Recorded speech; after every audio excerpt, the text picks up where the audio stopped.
Good morning. Let me say the case that we have been dealing with now for the last several weeks around Nolan Wells is indicative of many cases around the country that have raised serious questions with racial overtones.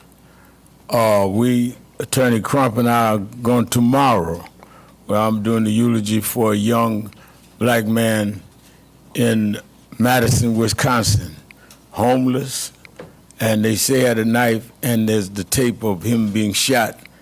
3 cops surrounding him, shot and killed, 4 shots.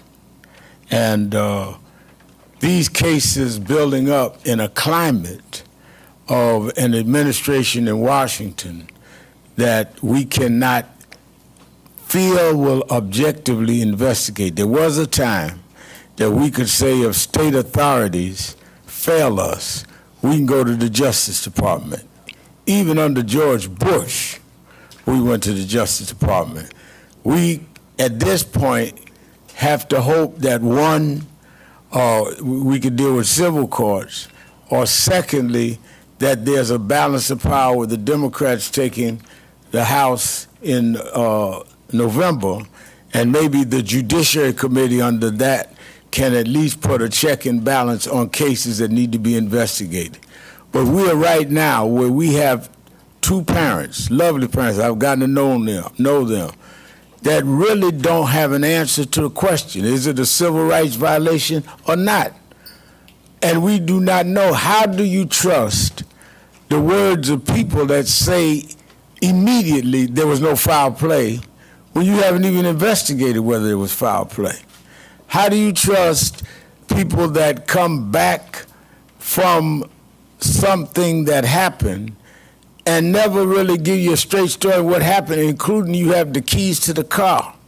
So when you have more questions than answers, you have to have people that will drive the answers out, and that's what we do.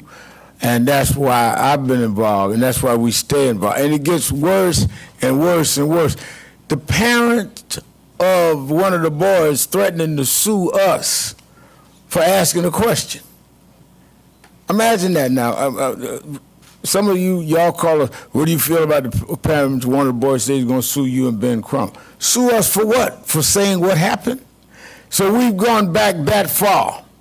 And that is why we're going to stand with these parents, because usually, you know, I come from Brooklyn, New York. I was born and raised there. I don't come from the South. But my mother used to bring me down south to my grandmother in Dothan, Alabama. And Congresswoman, my grandmother told me, you see that pen over there? I said, yes. She said, that's a pen of hogs and pigs. I said, yes, ma'am. She said, always know something. If you take a brick and you throw it in that pile, the hog that hollers is the hog you hit. There's too much hollering going on in Mississippi that we haven't hit something. I can't figure out which one we hit, but we hit something. Because now they talking about lawsuits, they threatening this, threatening a mother of a child, trying to get her job taken. You wouldn't be hollering if we wasn't hitting something. And we're going to stay on that, and we're going to stay on it all the way. In light of that, before Attorney, and I call him the Attorney General of Black America, gives us the legal basis, and then we hear from the parents. Congresswoman who lived herself through dealing with the whole tragedy of her own son. That's how we met. On a plane. She was a flight attendant at the time. And she stopped me on the plane and said, Reverend Al, why aren't you dealing with my son's case? And we started a relationship. She ended up being elected right here in Georgia and reelected. They redrew her lines, and she was reelected anyhow. The lines couldn't reduce the favor of the people. Congresswoman Lucy McBath. Good afternoon, everyone. First, I want to say thank you to Reverend Al Sharpton, and also thank you to Attorney Crump for being the armor bearers for this family, the Nolan's family. It's a really, really sad occasion that we're here again. I was just saying to my staff on the way in, it's like this brings back so many vivid memories for me and my own family, having lost Jordan to unnecessary gun violence in November 2012, Black Friday, simply because he was black and playing loud music in his car. And so here we are again today, here for the loss of another black young man in our community. And we find ourselves asking the same questions. How did it happen? Why did it happen? And this family stands here demanding answers. This family deserves answers. I myself sought the same justice for my son Jordan that they're seeking for theirs, and they deserve answers. Amen. And they deserve justice. Amen. Justice that should not be denied this family, or should it ever be denied to any of our children or our lost loved ones. As a member of the Congressional Black Caucus, I'm the second vice chair of the Congressional Black Caucus. We are demanding a full federal investigation. Kash Patel, we're demanding a full federal investigation as to what has actually happened to Nolan Wells. We want to make sure that every stone is unturned because his life matters. All of our children's and our families' lives matter. And we must fight back. We must stand up, and we must demand accountability for this family's loss.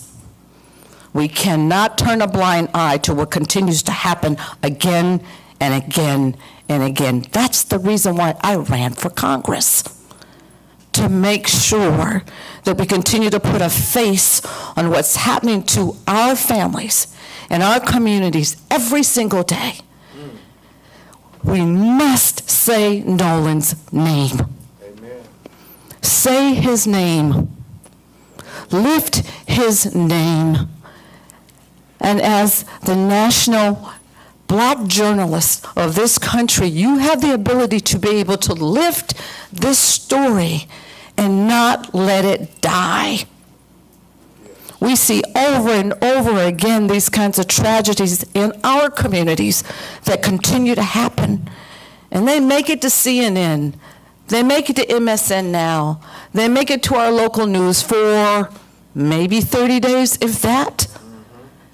And then the stories are gone. And the carnage is left with the families and the communities that have lost someone that they love. So I thank the National Black Journalists. Thank you for lifting this family story. Do not let it die. Continue to say his name. Continue to tell his story, because they deserve justice, and it matters. It mattered for me. It mattered for Trayvon. It mattered for Eric Brown. It matters for all of our loved ones that we have lost. Thank you. As Attorney Crump comes, let me say, as Congresswoman McBath has said, the caucus has asked federal government to look into it. For those of us that are worried about the politicalization of the present administration, that is why January becomes important, that we have a judiciary committee that can also monitor when investigation happens now or does not happen. So it won't end there. They may come out with any announcement they want in the next month or so. We having the big march August 28th in Washington we must deal with voting rights, so we have the right people in so we can check and balance. I want to say to people in Mississippi, whatever investigation you come with, once we have a fair and balanced government, your investigation will be investigated. It will not end with what they say in Mississippi. Attorney General of Black America, Benjamin Crump. Thank you so much, Mentor. Reverend Al, thank you for helping not only lead the effort to get to the truth, but keeping this family in your prayers as you have done so many more families giving them support. I'm Attorney Ben Crump, along with Attorney Eric Hertz, Attorney Lisa Park, Attorney Ahmad Smith. We have the honor of representing the family of Nolan Wells. Obviously, you all have come to know his parents, Christine and Elmore Wansley. And this is hard. I heard Congresswoman McBath, who lost her son Jordan almost 12 years ago, and it's still raw and emotional when you hear her talk about the loss of a child. I mean, he's not coming back, and that is the story. Everything else is just, hyperbole, it's distractions. The story is what happened to Nolan Wells. Somebody knows something. Somebody saw something. I'm thankful to Reverend Al Sharpton and Mr. Tyler Perry and Terrell Owens and Byron Allen putting up these rewards. I understand others have now put up rewards, and that's good because that means we all have the same objective. We want the truth about what happened to Nolan Wells, and it is urgent. It is urgent because each day that goes by, you worry, will we ever get to the truth? And so that's why we want to thank CBC for calling on the federal authorities and anybody else who has resources to help this family get to the truth of what happened to their son. I know I was talking to Kristen Clark, and she said, no, let's make sure that all taxpayers' money that goes to support federal resources apply to our children too. I mean, let's say that nobody should say, oh, it doesn't matter that much because it's a black child. No, it matters. All of our children matter. And so we are going to continue every day to say his name, Attorney Hertz, Attorney Park, Attorney Smith, trying to work with the local district attorney to give them what they need to do a thorough, fair, full, impartial investigation. That's what we're asking for. Everything else is just a distraction because Nolan's birthday is next Wednesday, August 19th. It is going to be extremely difficult for his mother, his father, and his family, because this August 19th will be like no other that they've ever had for the last 19 years. I mean, it's a milestone when your child gets to be 18 years old. You try to breathe a little easier, Reverend Al. You say, man, we almost got them there. They're at the cusp of being an adult, cusp of manhood. And you heard how Elmore was working so hard, him and Nolan, his football career. I mean, he had a good start, but this was really going to be his year. I mean, so much hope, so much promise. And then July 4th came, and 4th of July will never be the same to Christine and Elmore. And on the 19th, next Wednesday, his family, we're all asking for prayer for Nolan. I know there's going to be a prayer visual in Ocean Springs. I know Reverend Al is going to work to make sure we're all praying all across the nation. But y'all, let's pray. Can we pray together in unity to say, let's get to the truth of what happened to Nolan Wells? Can we do that, America? Can we at least come together in unity on his birthday everybody who claimed to ever be a friend of his, can we come together in unity and pray for the truth and try to have love in our hearts for this family, for this broken-hearted mother and father, his sisters and brothers? Can we try to give them grace and give them love and pray for their humanity, for their son who was lost on 4th of July and is never coming back? Is that so much to ask? Let's have a national day of prayer on August 19th, next Wednesday, for Nolan Wells. And at this time, we will hear from his mother and father, then Erica, and us will try to answer your questions. Hello, everyone. Thank you all for having us, for platforming our son's story. As many of you know, his 19th birthday is next Wednesday. And it's, as the days gets closer, it's definitely getting harder. That realization is really sinking in, that we don't have our son physically here anymore. And I think a lot of people have forgotten. Only thing we want to know is what happened. That's all we want to know, is what happened to our son. Because many parents out there, you still have your children. You still can hug them. You still can call them. You still can celebrate their life with them. And we do not have that anymore. Our lives have forever changed. This new normal is something I would never wish on anyone, not even my worst enemy.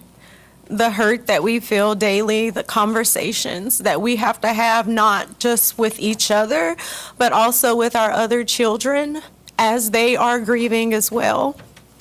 So we ask that everyone, please, next Wednesday, join us in prayer. As for us as a family, but also too for everyone out there, but especially for Nolan and the process that we're going through. And again, we thank you so much.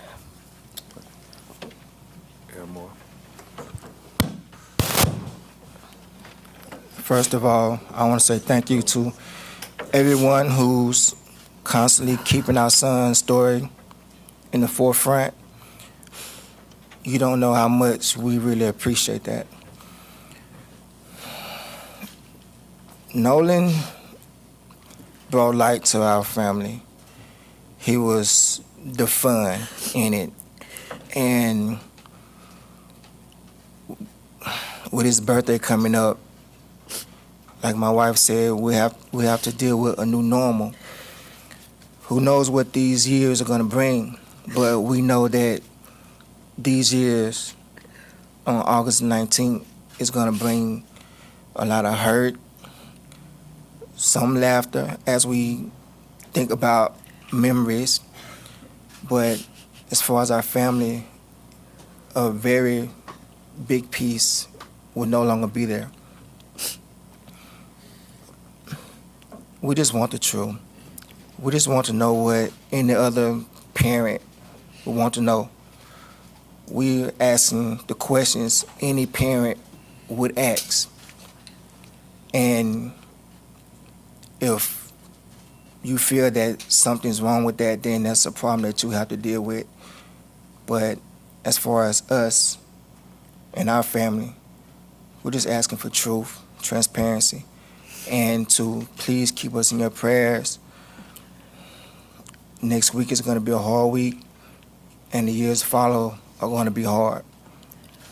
Thank you. Thank you very much. Christian and Elmore, it never gets easy, Reverend Al. And they're asking, I know Reverend Jamal Bryant is coming to Ocean Springs. Anybody who can come to Ocean Springs to be at the prayer vigil with them on Wednesday evening at 7 p.m., please come. And if you can't come, please have prayer vigils in your city and your communities. We need to find out what happened. Attorney Hertz, Attorney Parks, and Reverend Al and us will try to answer your questions. The family, obviously, is motion that they'll try to answer questions if they can. Any questions? Yeah, what's up? Hello, my name is Logan Johns, NABJ. Yeah, give us where you're calling, where you question. NABJ News. Okay. What do you believe accountability and justice for Nolan Wells should look like? It's very simple. As we always say, if it was your child, what will accountability and justice look like? Well, that's the same thing they want for their child. Whatever it would be for your child, that's the same thing they want. Whatever investigation you would do for your child, that's the same investigation they want. We're not asking for anything special. We just want equal justice for our children too. And I think that which we must be very much emphasizing is they have said, again here with the press conferences and statements they've made throughout, when they started at our headquarters in Harlem speaking to the press, they're not trying to come to conclusion. The other side did, saying that there was no foul play. They're trying to tell us what happened, and we're going to stand with them on that, and as well as other cases around the country. Yes, sir. I'm Ezekiel Telemaco with ABC24. There's been a lot of misinformation and rumors spreading on social media. Is there anything that you guys would like to debunk that you've seen that stood out to you? Let me just say this. Rev.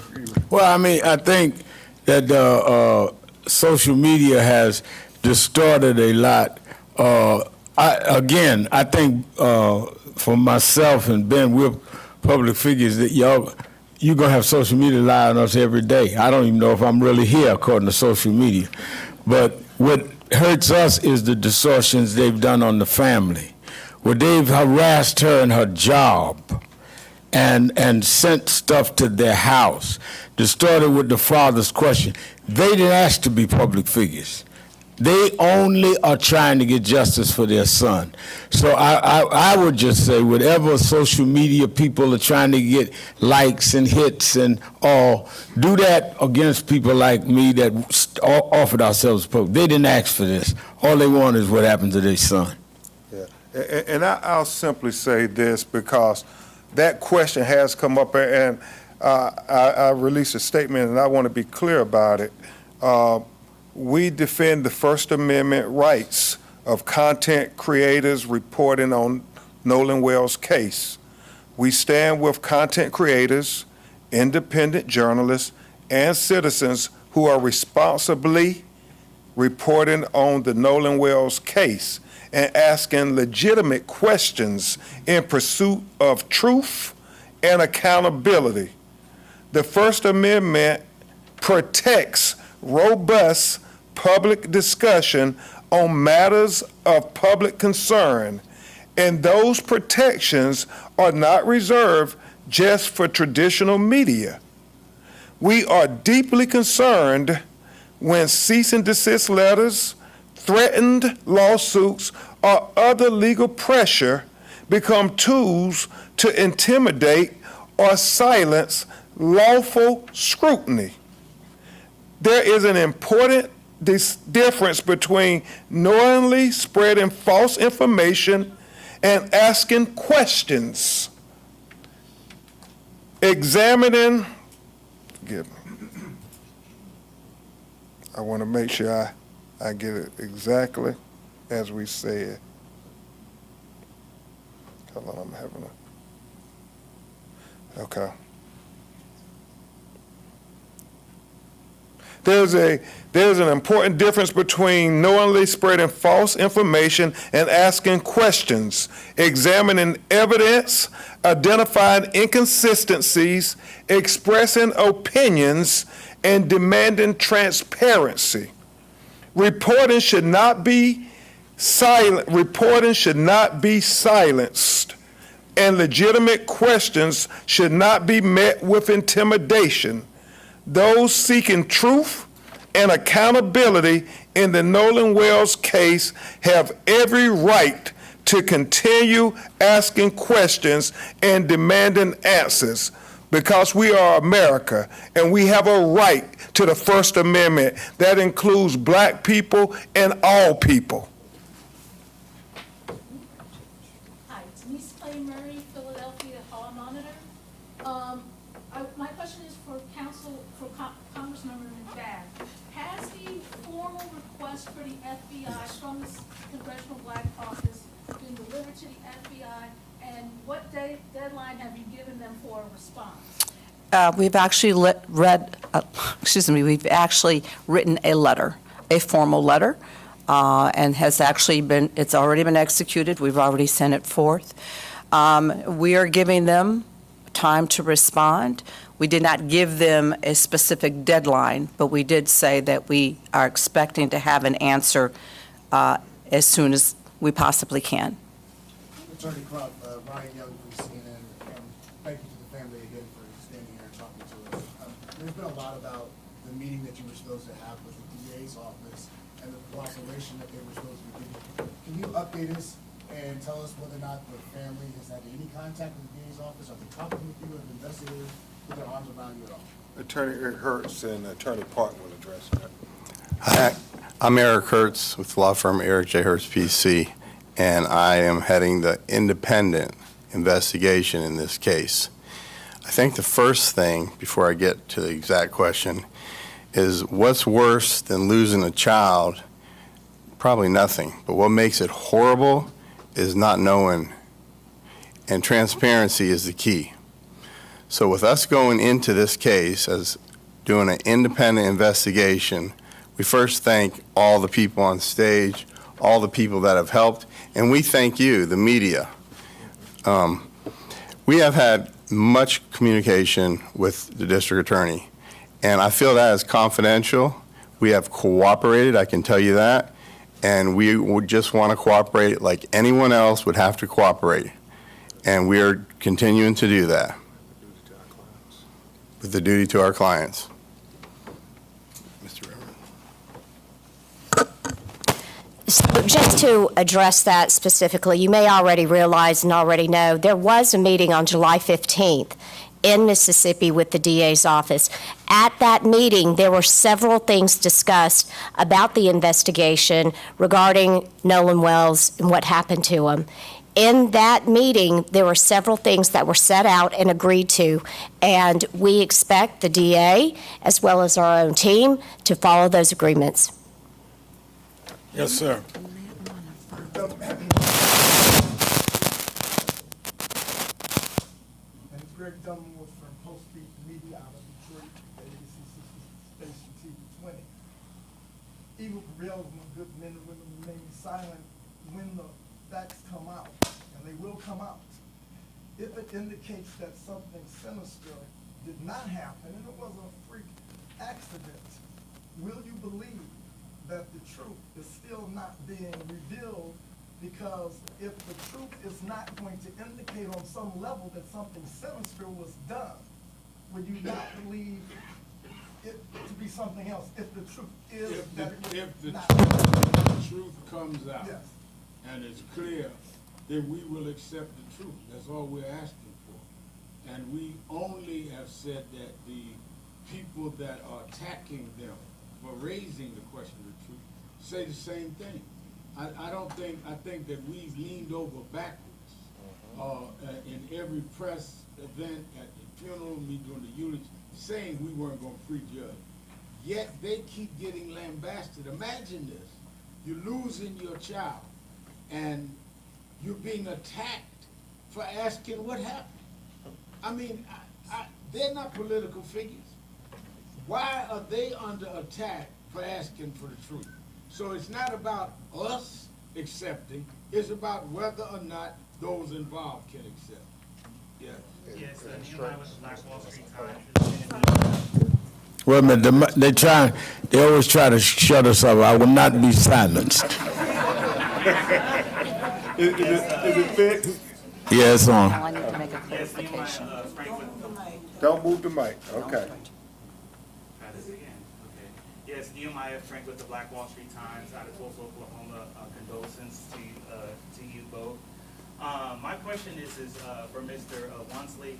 When you went to Jack's house and he used the past tense and literally said to you, for what he told us, the media, that the brother, or that he said that Nolan was like a brother a day before the body actually washed up, was that like alarm? Did it send any alarm bells through you at all? Yes, hey, you said what you said.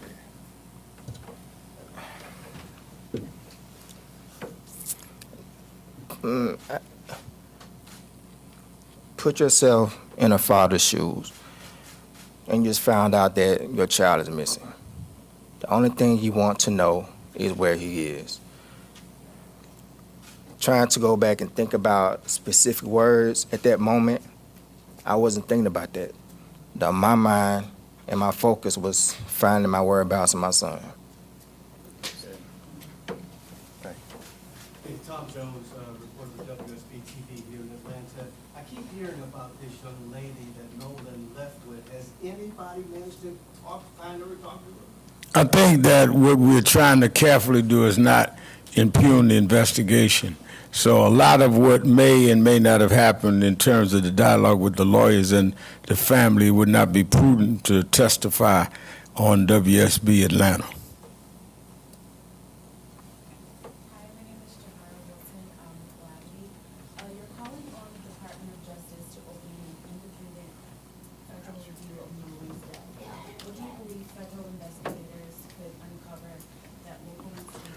Let me clarify also, Congresswoman, want to give some clarity. Also, I do want to clarify that we've given them 7 days to respond. It was 7 days, so I'm sorry about that. Go ahead. Your question was, what do we hope to get from them, the federal investigation? What anybody would hope. We are taxpayers too. It's the federal resources that can offer resources to help investigate the matter thoroughly.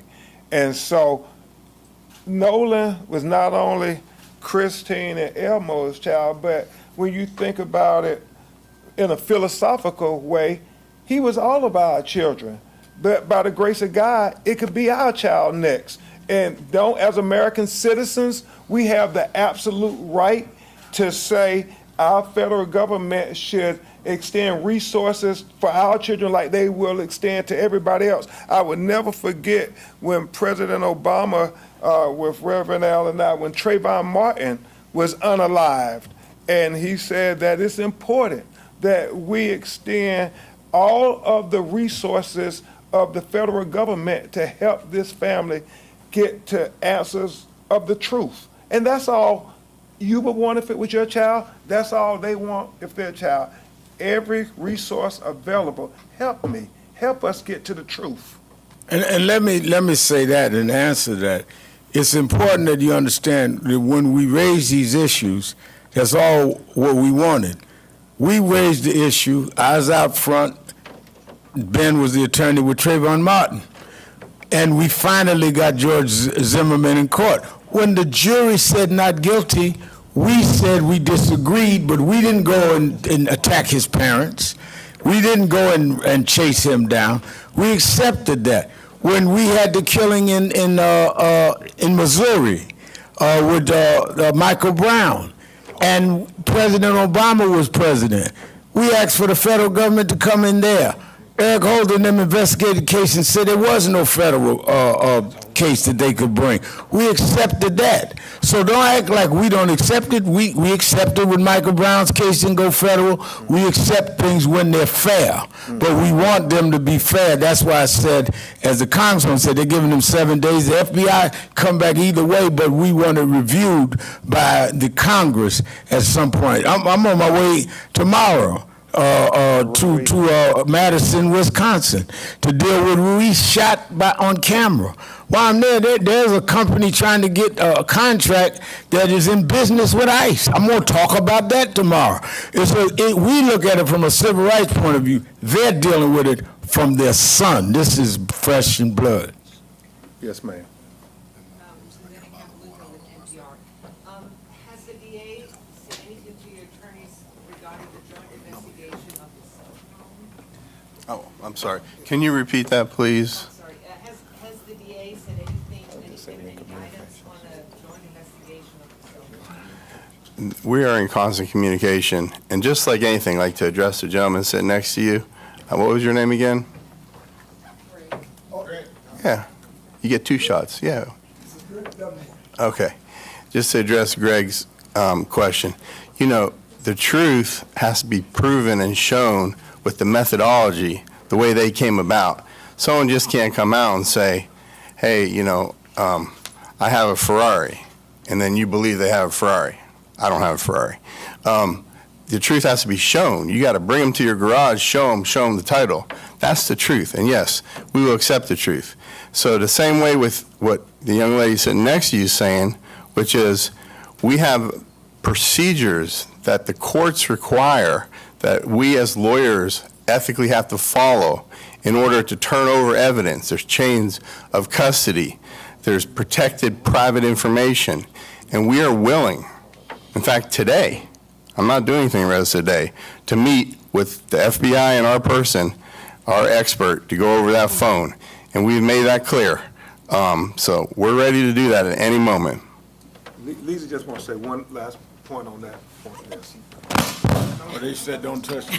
You just got to yell. I'm going to back up a little bit. So just to clarify, what the agreement was that the DA's office, and this is the Jackson County DA's office, as well as our forensic team, and possibly the FBI, were going to together download and examine the phone. So it's done one time with everybody together, right? This is very common in the law. I mean, what you all may be more used to is when there's a terrible car accident, and then there's an examination of that car, and everybody comes together one time. They don't move that car around, and everybody does their own thing.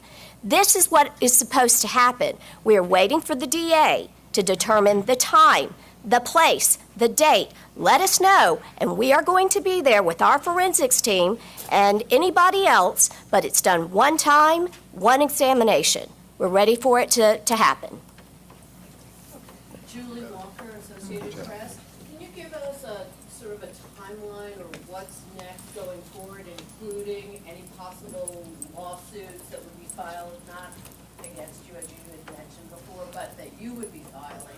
Yeah. And then the completion of the independent autopsy and how that's moving along, and anything else that would be moving forward. And I know you had mentioned you wanted that national day. Other than that, anything in the future? Well, we want to make sure people understand we're going to follow the truth wherever it leads us. There's been a lot made about we want to come and bring some lawsuit. When Christine and Elmore called me, we weren't thinking about bringing a lawsuit. We were thinking about just helping them get to the truth. That is a vehicle that we could use to get to the truth if the facts tell us that. We send out preservation letters, and everybody said, oh, they're going to sue them. No. We send out preservation letters to preserve the evidence. And in those standard letters, you say litigation is reasonably anticipated to say, don't get rid of the evidence.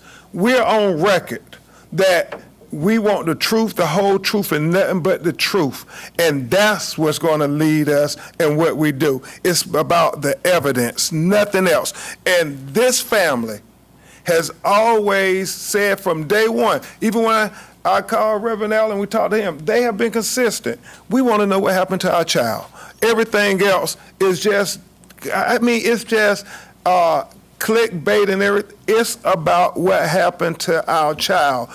Black press, NABJ, we need you now more than ever to keep everybody focused. What happened to this 18-year-old black teenager in Mississippi? Because there have been questions when you look at the history of the Deep South where young black people are unalived and nobody ever gets any answers. Well, we want Nolan Wells not to be like many others that came before him. And that is why, as I said earlier, August 28th, the anniversary of Dr. King's March, Martin III and I have called, we were doing a huge march in Washington, Lincoln Memorial. This will be highlighted in other cases because these things keep happening, and to protect the right to vote. So we intend to stay out on the battlefield as long as necessary. Yes. And I've asked about the independent autopsy. We understand that Dr. Roger Mitchell is made himself available at any point that the district attorney's office and the medical examiner will allow him to come. He's ready, willing, and able to go do it. Reverend Banks with NABJ News. You mentioned just now that multiple cases have happened like this that are similar. What do you think about this case in particular being called race politics? About this case in particular, what? Being considered race politics. I think that the race politics of this case has been the reaction. I think that we're not predetermining that the case was racial. We're determining that the answer, the investigation, has been racially divided, and that's what made it racist. Yeah, I'll take two more. This is a press conference, not a revival. We're not going to be here all afternoon. Yes, sir. Donald Sutton, the Atlanta Voice. In particular, piggybacking on what Attorney Crump said, is it the fact that this happened in Mississippi why it seems to be so difficult to get answers in regards to this young black man's death? Did you say Trump or rather than Crump? I'm just trying to. Yeah, we're praying for you at the prayer meeting Wednesday night. I want to keep an open mind. I know there have been several attacks on us just for asking questions, and it's okay. I mean, when you think about Mississippi, they attacked all my heroes. The governor's predecessors, they attacked, Ida B. Wells, Medgar Evers, my personal hero, Thurgood Marshall, Dr. Martin Luther King, for saying that we're going to stand up for black life and black humanity and the right to black people to have the Constitution applied to them as American citizens. So I'm unapologetic in my defense of black life, black liberty, and black humanity. God has a calling on all our lives, and when you figure out what that calling is, you don't second guess it. You say, God, I know why I'm put on this earth, to be there to stand up for our people in times when they have nobody else to stand up for them. And so whether it's Mississippi or anywhere else in the deep South, or as Malcolm X said, I heard they discriminate against black people in the South. He said, I guess my definition of the South would be anything beneath the Canadian border, because last time I checked, they discriminate against black people all across America. And so what we're saying is we are open-minded. We want to trust them, but we can't be naive. We have to verify everything, as Attorney Hertz said. Whatever conclusions you come to, we want the methodology. Whatever investigation you're doing, we want to know that it's the same investigation that you would do with your child, not treat Nolan any differently. That's what we're trying to do. That's all we're asking. All right, we're going to take one more, and then we have to take the family out. Jesse Jackson Jr., who has his own radio show. I represent KBLA today. Let me ask a question, Reverend Sharpton, Reverend Crump, and to the Congresswoman. Nolan Wells's body was found on federal territory, Horn Island, run by the National Park Service. Are you aware of any death investigation opened up by the National Park Service into his death on federal land? First question, actually two parts. There have been 7 arrests made for the swimming pool, also run by the National Park Service. Why the disparity between arrests over the reflecting pool in front of the Lincoln Memorial and 0 arrests, subpoenas regarding the National Park Service in the case of Nolan Wells? The answer, and I have the lawyer's answer, is that is why we've raised it, thanks to the CBC and Congresswoman, to a federal level, because the federal government has to answer those questions of involvement, because Horn Island is federal property. And while they can have a grand jury indict around the reflection pool, then announce they pulling back the charges, now have with a new special grand jury. They done went to a pool twice and haven't come to Horn Island one time, and it was federal property. So I think that the contradiction there is why we keep raising the questions. May I just say something quickly? And also, too, as a matter of record, you know, being in Congress, there is federal oversight.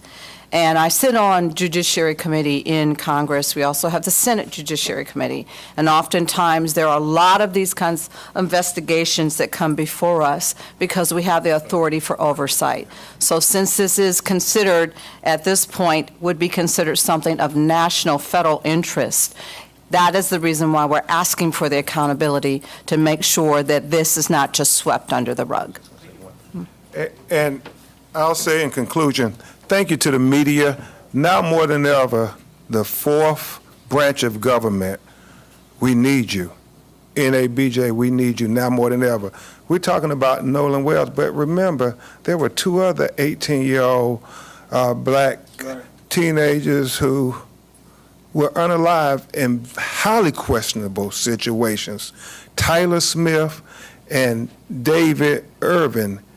And we need to be talking about these children. We got, you know, the young lady, Alyssa Hackett, who was, I mean, brutalized by a state trooper and who cursed her. I mean, she's a tiny black teenager. And, you know, Reverend Al and us, we were looking at the video, as a girl dad, I mean, if a police officer can't have an interaction with a black teenage girl without body slamming her, cursing her, and punching her in the face, what does that say about where we're at in America in 2026? This is about covering those stories, even when people who may run your news outlets don't want you to cover the stories. We need you to give us a voice in the tradition of Ida B. Wells. We can't have the police just writing the narratives and the reports. We need you all writing those narrative reports. And you got to challenge your white counterparts and say it. Ida B. Wells said famously, Reverend Al, the killers write the police reports. No, we need NABJ to write the reports and the narratives. Thank you. Thank you.